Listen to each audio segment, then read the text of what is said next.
Welcome. In this video, I'll show you how to fix Facebook unknown error. Alright, if you find this video helpful, please leave a like and subscribe to the channel for more such tutorials. Now, first up, let's go ahead and check if there's a downtime from Meta services.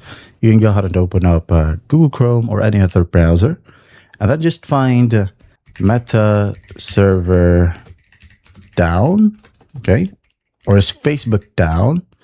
Something like that.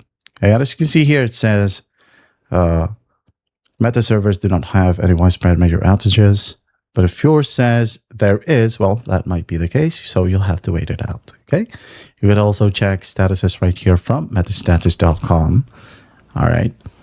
Now you'll be able to see that there are some issues with red icons right here. And if that's the case, again, you'll just have to wait it out.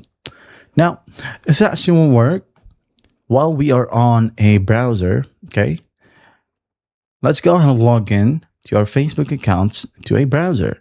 So go ahead and open up a new tab and then just go ahead over to facebook.com and just log in with your account. So why is that?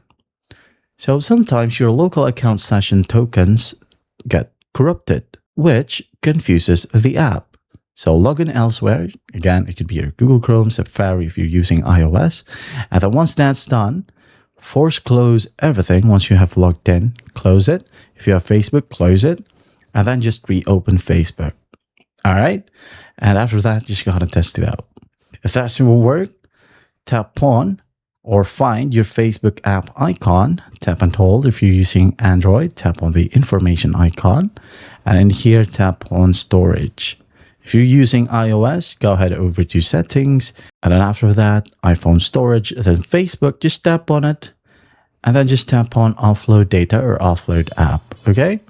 So for Android, tap on clear cache first, and then tap on clear data. Once that's done, close it.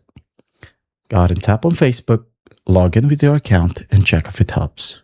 Now, if that still won't work, go ahead over to settings right here. Let's go ahead and find date and time. Tap on it. Now tap on date and time. Make sure that automatic date and time and automatic time zone are both enabled. Once those are enabled, close it. And now you can go ahead and reopen Facebook and everything should work perfectly fine now. That is how you fix Facebook unknown error. I hope this video helps and I'll see you in the next one.